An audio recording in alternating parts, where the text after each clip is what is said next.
êtes sur Gabon Télévision, émettant de la maison Georges Ravery à Libreville. Madame, Messieurs, bonsoir et bienvenue à cette principale édition d'information. Nous l'ouvrons avec les nouvelles étrangères, et notamment cette intervention militaire qui semble se préciser en Syrie. Face aux ambassadeurs, aux parlementaires, le président de la République française, François Hollande, s'est donc engagé à punir, je cite, les auteurs du gazage des populations à Damas en Syrie. Ce gazage, je vous le rappelle, avait fait plusieurs centaines de morts. Et cette opération pourrait se tenir ou non avec l'aval de l'Organisation des Nations Unies. À cette opération semble se rallier Londres, mais aussi Washington, qui a déjà déployé un quatrième porte-avions qui pourrait faire usage des missiles Tomahawk. Il semble donc que les choses se précipitent dans cette partie du monde. Et puis toute autre chose, toujours lors de cette intervention, le président français a engagé la communauté internationale à s'intéresser à la situation en République centrafricaine. Je rappelle que la nuit dernière, des troubles ont eu lieu, notamment des scènes de pillage. Il faut donc rappeler que la communauté internationale, notamment l'Union africaine, se préoccupe de la situation en Centrafrique. Le calme semble revenu ces dernières heures. Revenons chez nous pour parler maintenant de l'actualité économique d'abord, avec la volonté du gouvernement de faire reculer la cherté de la vie à travers la multiplication des initiatives, notamment la création des fermes agro-pastorales avec l'appui de la coopération israélienne. Le porte-parole de la présidence de la République, Aleko Bilibinze, l'a confirmé lors d'une conférence de presse face aux journalistes. C'était en présence de Cédric Molé-Malonga. On l'écoute. Le chef de l'État récemment a visité une ferme agro-pastorale à Antoum. C'est une ferme qui est construite sur un modèle de partenariat entre l'État gabonais et une société israélienne, Mori Investment. Il est prévu en réalité 6 fermes selon la décision qui avait été prise lors du Conseil des ministres délocalisés de Makoukou. Et la ferme de Ntoum est déjà en exploitation, a déjà commencé à produire. L'objectif étant bien entendu de contribuer à la réduction de la dépendance de notre pays vis-à-vis de l'extérieur en ce qui concerne les produits alimentaires.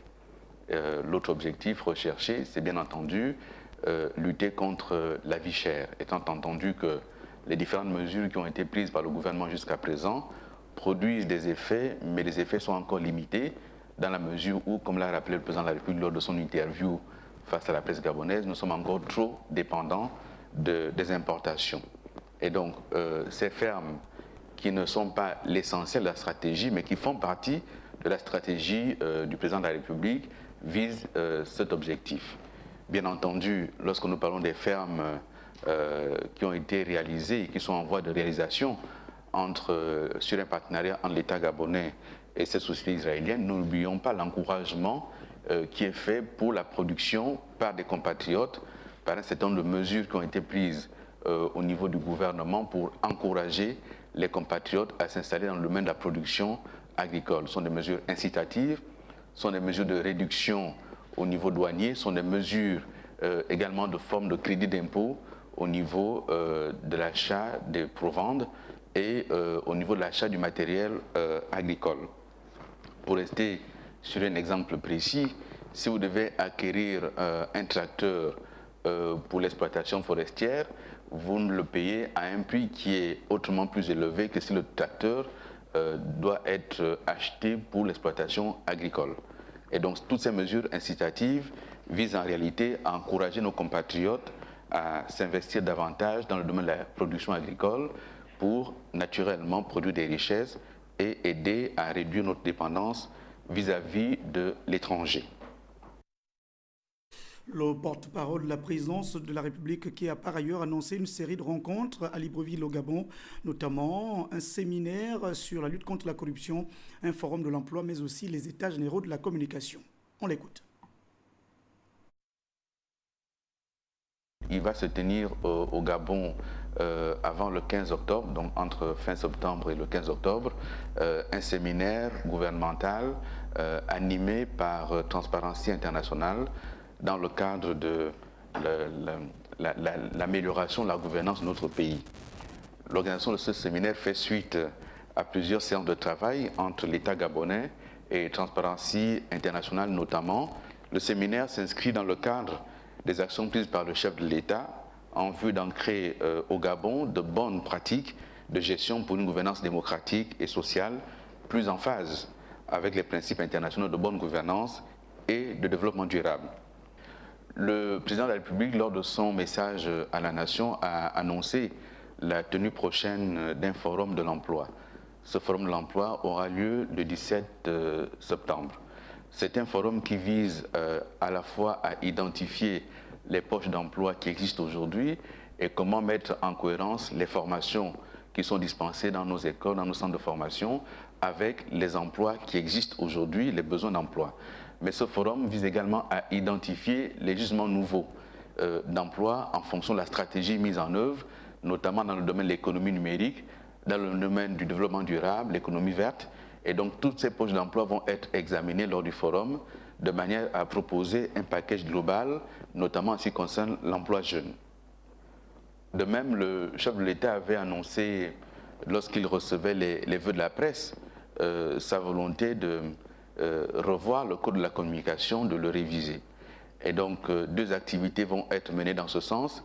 Il va y avoir dans un premier temps, au mois d'octobre, la tenue d'une commission nationale sur la révision du code de la communication, en lien avec le travail qui a déjà été fait par le ministère de la Communication dans ce sens. Et dans un deuxième temps, l'organisation des états généraux de la communication pour permettre aux professionnels du secteur de se prononcer. Les deux activités devraient aboutir à la proposition des nouveaux codes de la communication avec pour maître mot la question de la responsabilité. La responsabilité par rapport à l'information qui est donnée, la responsabilité pour participer de façon dynamique à l'éveil de notre démocratie, la responsabilité également par rapport à la prise en charge de la démocratie, de l'état de droit et de la question de l'information qui, en définitive, est un droit pour les citoyens. Les questions de développement toujours. Cette fois, nous allons dans la province du Nord, du Wellington, qui vient d'abriter les premières journées économiques, une initiative des élus locaux portée, bien sûr, par le Premier ministre, le chef du gouvernement, Raymond Donsima, par ailleurs élu de la province. Compte rendu, David Soumaïa, Olivier Antonio. Presse la primature. MIC du Wellington avait pour but de revisiter et de promouvoir l'économie de la province sous l'angle de son développement et sa situation, ses opportunités et potentialités, la problématique de son financement, la dynamique de l'intégration au regard de sa position géostratégique, puis des perspectives de son essor économique et social. Les assises ont été sanctionnées par d'importantes recommandations en phase avec la vision politique du chef de l'État, Ali Bongo Ondimba. Les participants ont adopté les perspectives d'action ou l'agenda de travail à brève échéance visant à, premièrement, finaliser et mettre à la disposition des participants le rapport général des premières journées économiques du Wellington dans les meilleurs délais, élaborer un schéma directeur du développement local en phase avec le plan stratégique Gabon émergent et prenant en compte les réalités locales et les aspirations des populations du Wellington. Ce document sera soumis au gouvernement et présenté aux partenaires techniques et financiers qui nous accompagnent. Accélérer la mise en œuvre des projets dans le cadre du volet provincial du plan stratégique Gabon émergent, pérenniser les journées économiques du Wellington et toute initiative en faveur de la promotion et de la préservation de notre patrimoine culturel. Pour Omer Doyem, ce forum qui vient d'être organisé doit favoriser l'industrialisation, soutenir avec force l'agriculture et la transformation des produits pour fixer les populations dans les villages et contribuer à leur épanouissement. En décidant de prendre en marche le train de l'émergence que conduit M. Ali Bongo Ondimba, le Wellington souhaiterait s'asseoir désormais en première classe pour voyager à l'aise. Ensemble, nous avons réfléchi et créé des conditions économiques et sociales, mais aussi politiques de stabilité et de paix qui cadrent avec la politique du président de la République et de son gouvernement. Un village économique a été érigé pour la circonstance pour coller à la réalité. Une visite guidée a permis aux officiels de découvrir les produits proposés et les explications des différents exposants. Considéré comme une province agricole, le Wellington constitue l'un des 4 pôles de développement du pays. À la faveur justement de ces premières journées économiques de la province du Wellington, le Premier ministre, chef du gouvernement, Raymond Donsima, a donc tracé les perspectives qui peuvent justement permettre d'impulser le développement de cette province et partant celui du Gabon. Je vous propose ce compte rendu de David Soumaïa et d'Olivier Antonio. Pour le Premier ministre chef du gouvernement, ces journées économiques devront désormais constituer un cadre de réflexion sur le développement tous azimuts du Wellington. Quelles activités et quelles incitations seraient de nature à relancer l'économie de la province, d'en changer le statut pour la faire passer de réservoir de main-d'œuvre à pôle d'attraction? Telle est, à mon sens, la question qui reste posée au sortir de ces journées. Quelle qu'en soit la réponse, l'économie de cette province sera ce que ses fils et ses filles décideront d'en faire.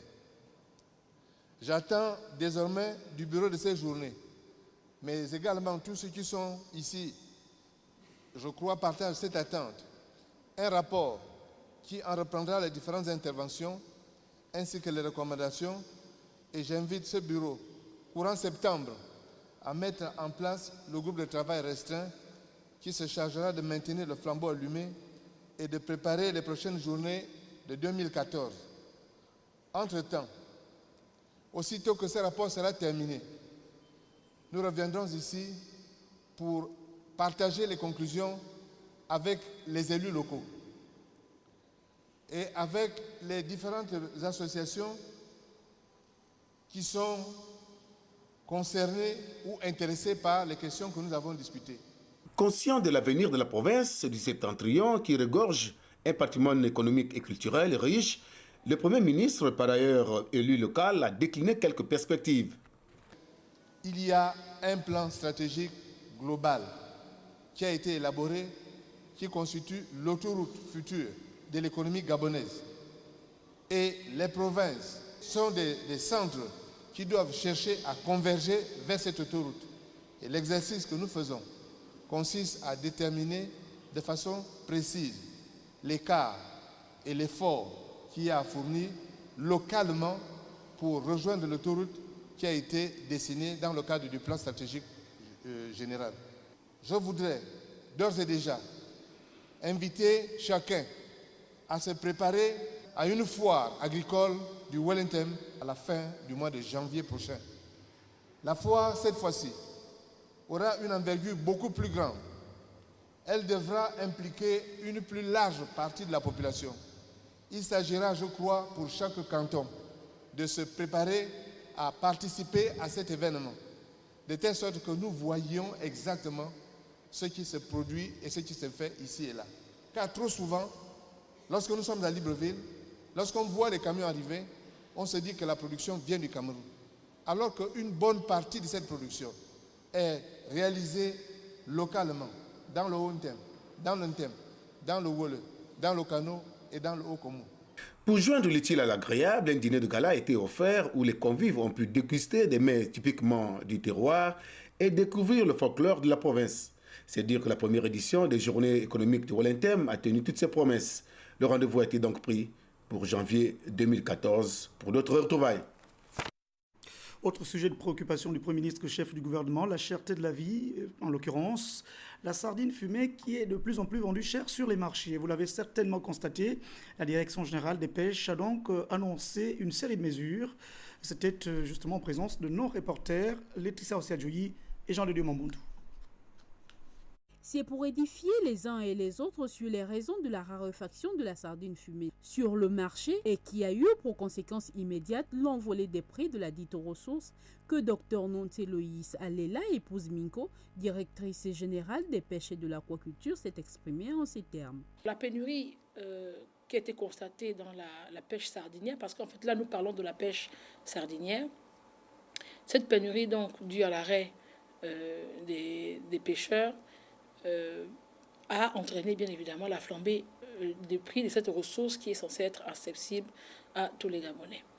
Elle est de se faire revenue sur le contexte légal de cette décision tout en relevant la différence entre les matériaux de pêche. Ce filet, comme vous pouvez le constater, fin comme il est, n'est pas visible dans l'eau. Okay? Et c'est donc pour toutes ces raisons que ce filet a purement et simplement été interdit.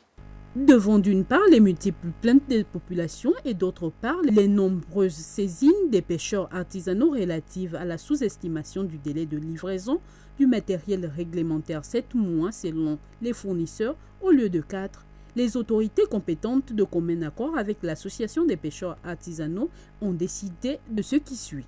Nous avons, en concertation bien évidemment avec les pêcheurs, donné jusqu'au 31 décembre 2013 pour que tous les opérateurs donc, dans la pêche de la sardine puissent se procurer le matériel réglementaire. Résolument tourné vers une gestion durable des ressources naturelles, il revient donc aux opérateurs économiques de se plier aux lois en vigueur et non aux lois de se tordre pour le bon plaisir des opérateurs économiques, ce pour le bien des générations futures. Éducation dans cette édition d'information, la rentrée académique 2013-2014 qui s'approche et la rédaction de Gabon Télévision qui se préoccupe d'un certain nombre de dispositions, notamment les capacités d'accueil des établissements. Nos reporters Jerry Mbougoubivigou, Orchidé Owele et Serge Djengi Mabila sont allés dans un des plus grands établissements de la capitale gabonaise, en l'occurrence le lycée et le collège Léomba. On regarde.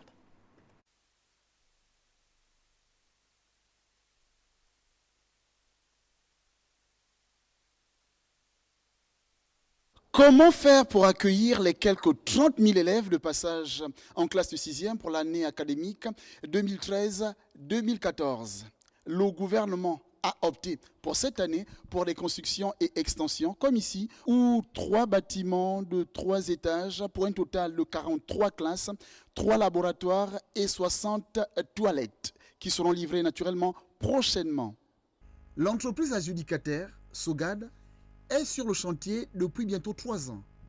Ce sont des salles de classe modernes avec brasseurs d'air pouvant accueillir jusqu'à une 60aine d'élèves. Cette extension pourra résoudre la problématique des effectifs pléthoriques constatée dans certains établissements publics et privés de la place. Seul hic au tableau, l'absence d'un plateau sportif et surtout l'arrêt des travaux depuis 3 mois.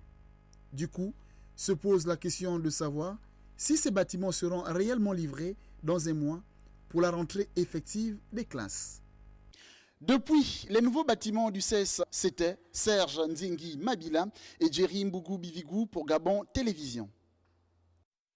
Merci Jerry. Nous allons donc poursuivre cette édition d'information, cette fois sur le chemin du renouvellement bientôt des conseils municipaux à Franceville dans le Haut-Ogooué.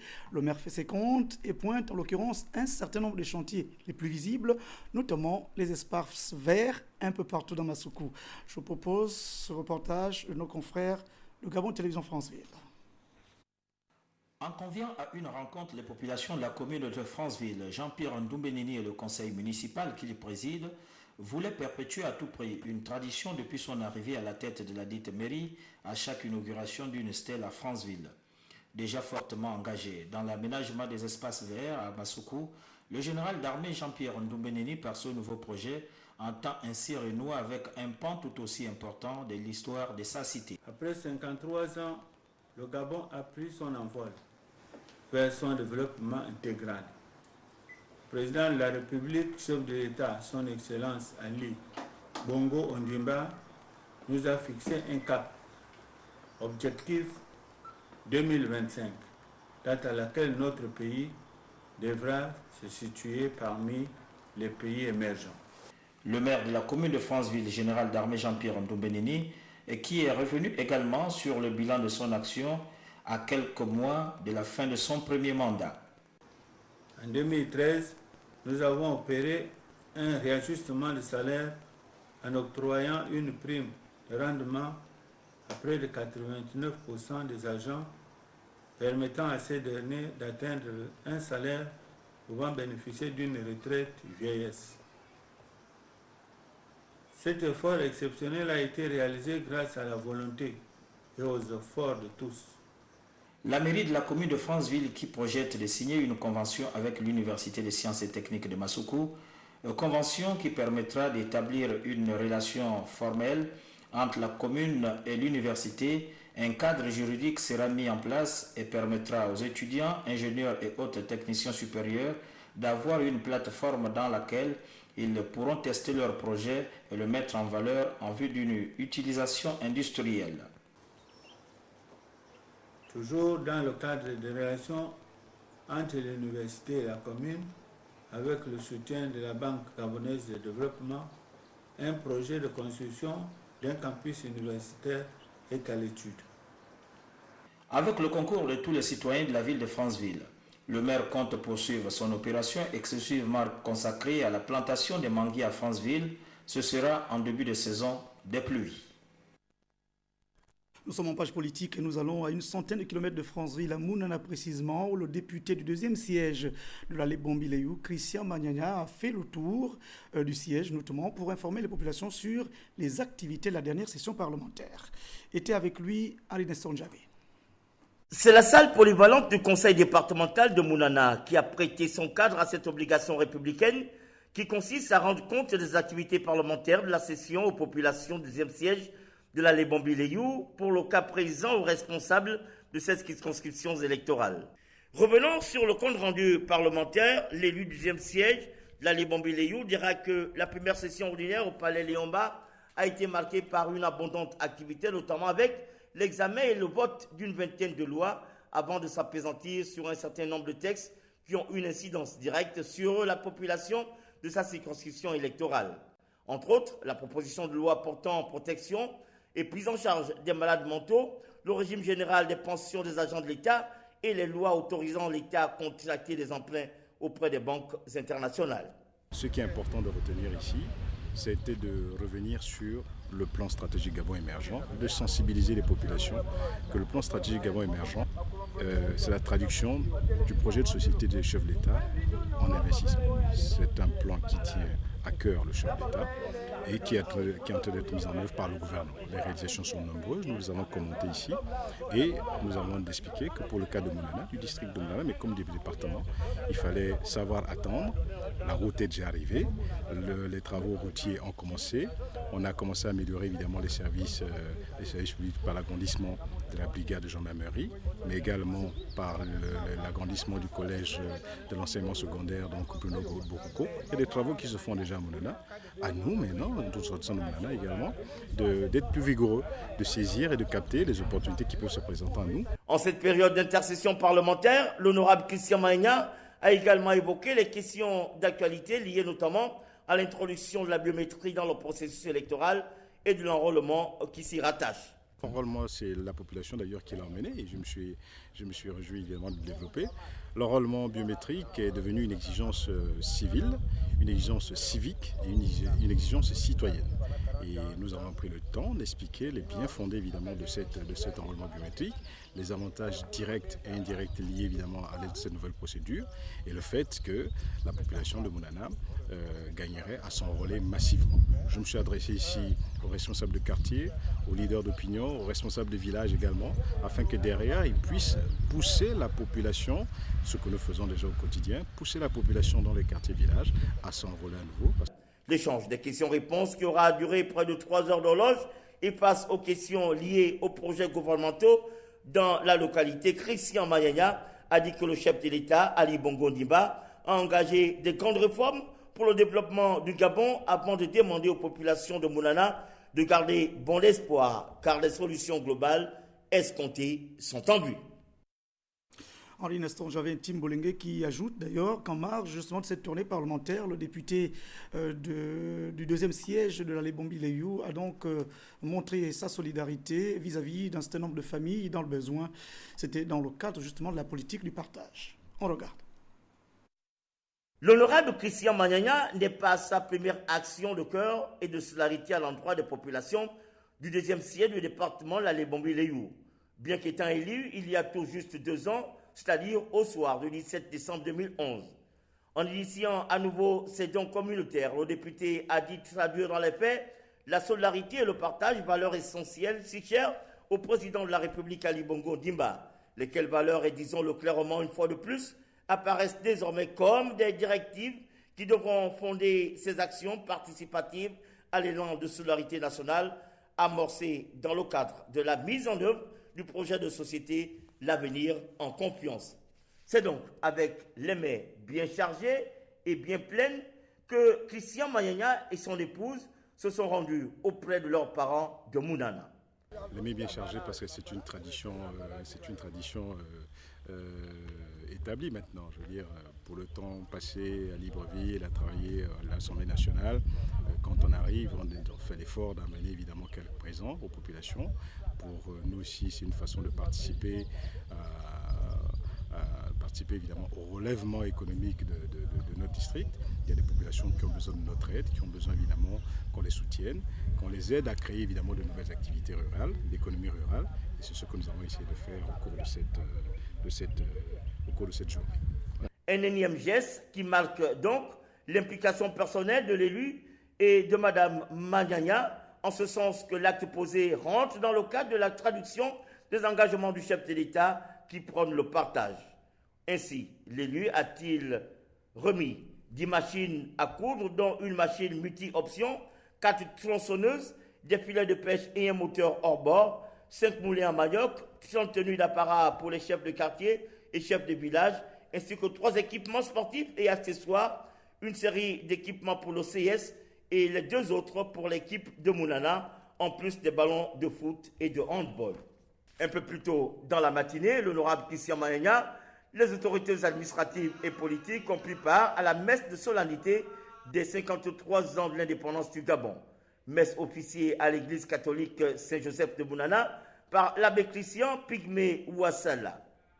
Un temps de partage pour justement porter le regard vers le ciel, le Dieu Tout-Puissant, et que ce temps donne assez de force pour continuer à bâtir le Gabon, notre pays.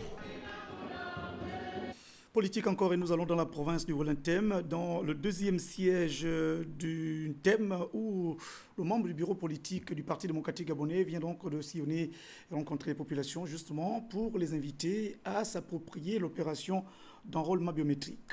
Téléafrica pour le reportage.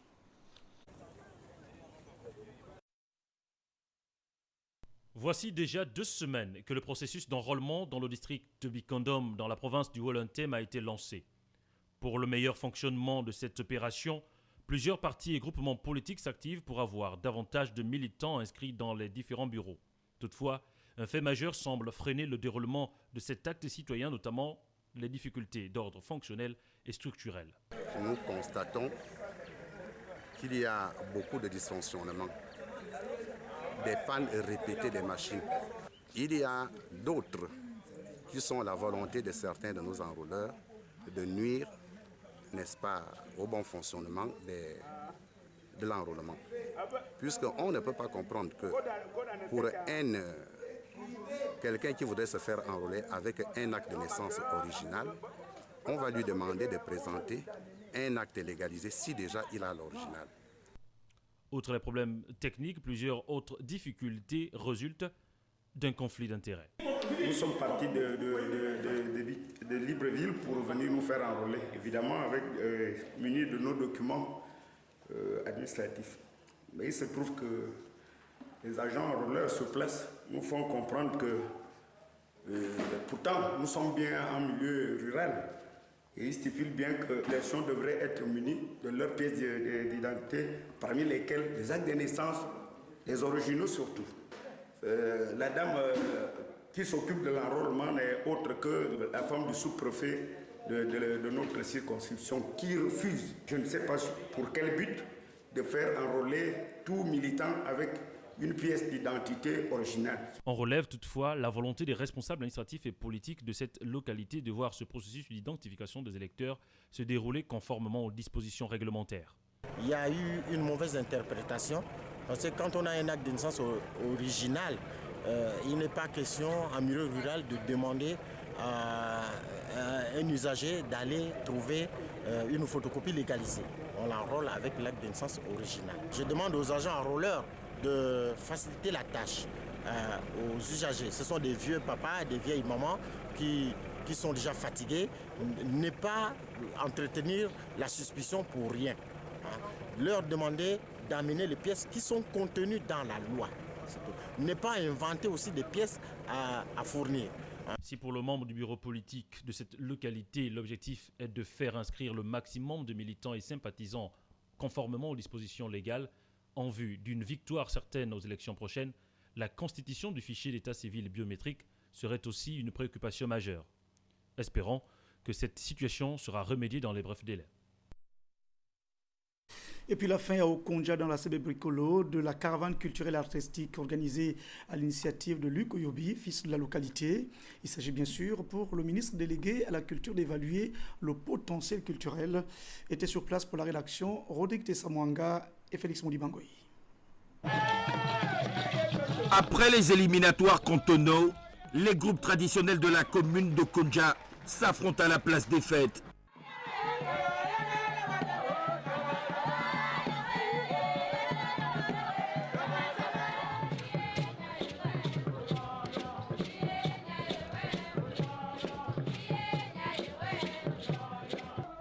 Comme chaque soir, durant toute une semaine, les populations de la CB Bricolo ont pris d'assaut l'esplanade circonstancielle.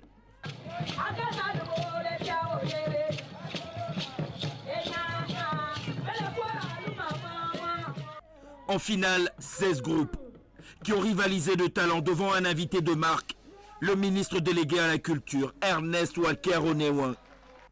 C'est vraiment merveilleux ce que nous avons vu ce soir et surtout cette volonté de relève avec les jeunes qui s'imprègnent, on va dire, tout à fait de manière profonde de nos valeurs culturelles. Au finish, c'est le groupe Obassa qui remporte le premier prix. 500 000 francs CFA et le trophée.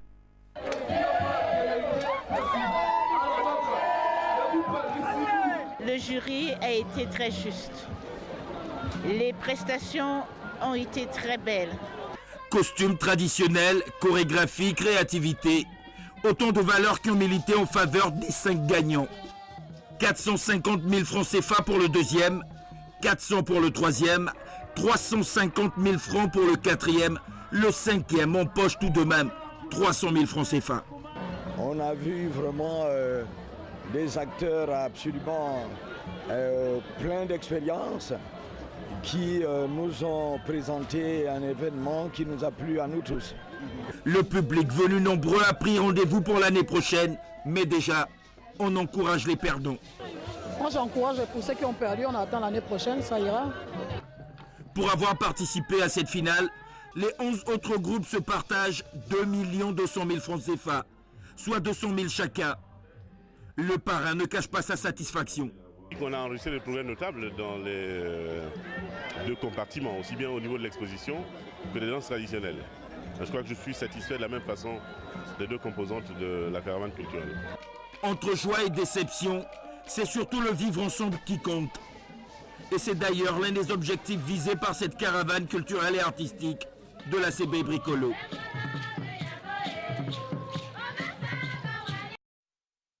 Et puis le ministre délégué à la culture qui a donc mis à profit sa participation à cette fin de la caravane culturelle et artistique de la CB Bricolo pour visiter le centre d'animation et de lecture. Rodrigue Tessamouanga. Le département de la CB Bricolo compte un peu plus de 12 000 habitants à ce jour. Les populations autochtones sont en majorité au Bamba et Kota. Pour cette 2e édition de la caravane culturelle et artistique, en sus de l'aspect folklorique et festif, un accent particulier a été mis sur l'exposition. Et cette visite du ministre délégué à la culture n'avait pas d'autre objectif sinon que de découvrir l'espace d'échange. Je reste très sensible et ému de ce que je viens de voir. Donc la première chose, c'est déjà de souhaiter longue vie à la caravane culturelle. Émerveillé, surpris agréablement, l'hôte du parrain de la caravane ne peut retenir son émotion. Cette action-là permet de préserver un patrimoine certain. Et ce que je viens de voir prouve à suffisance qu'il y a encore beaucoup de bonnes choses à l'intérieur du pays. Que fait le ministère ou sinon que peut faire le ministère pour accompagner ce genre d'initiative ? Déjà, je suis présent à l'invitation de M. le ministre, ça veut dire que j'y crois et j'accompagne et que le gouvernement accompagne. Mais je pense aussi que ce n'est pas tout simplement le ministère en tant qu'entité qui devrait seul poser des actions. Ce que nous allons déjà faire pour 2014, c'est déjà de lancer le Festival culturel national. Je pense que là, ça c'est la mission du ministère et qui pourrait aider à concourir à la préservation du patrimoine. Ici, artisans, sculpteurs, tisserands et forgerons ont pu écouler leurs produits et surtout magnifier leur art.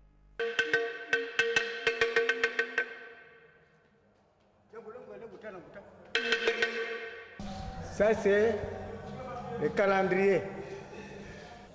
Partout, tous les jeunes ne veulent plus intéresser dans l'histoire des villages. Tout le monde, tous ceux qui sont là, même vous qui parlez là, ça ne vous intéresse. On ne sait pas pourquoi, parce que vous ne voulez pas la culture maintenant. Quand il va continuer à faire ça, peut-être les enfants, ils vont intéresser à ça. C'est ça que nous, on va dire au ministre Oyoubi. La page de cette deuxième édition se referme. Les populations Bamba et Kota vivent ici avec d'autres communautés en parfaite harmonie. Et c'est d'ailleurs leur culture qui est promue ici à travers la caravane artistique et culturelle de la CB Bricolo. Ici à Okonja, Rodrigue Tessamwanga et Félix Modibangoï. Voilà, Rodrigue Tessamwanga et Félix Modibangoï, merci pour cette remarquable couverture de cette caravane culturelle et artistique d'Okonja. Sport maintenant, pour la fin de cette édition d'information, la 4e édition du championnat national de tennis de table. Artistes, mais aussi officiels, doivent assister à Ouloumi à toutes les compétitions jusqu'à demain. Première journée, Raissa Lormeta.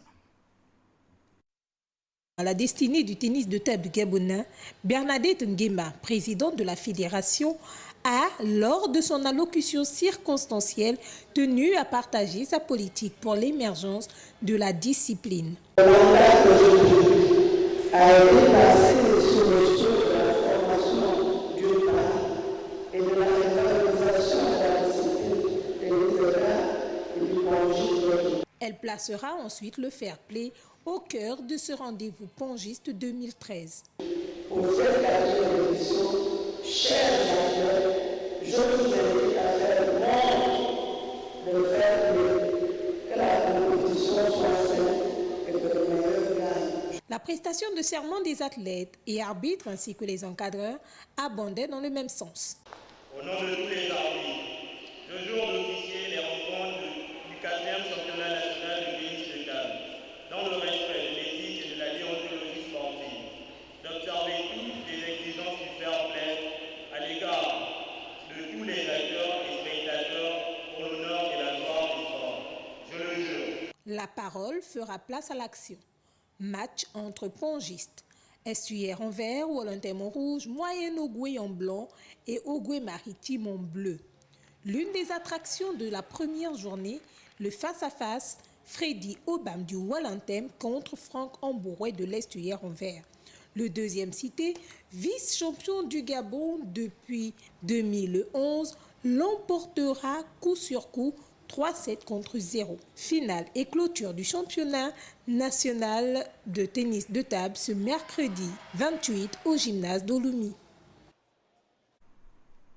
C'est la fin de cette édition d'information. Merci à Christian Olélé et à toute l'équipe de la régie.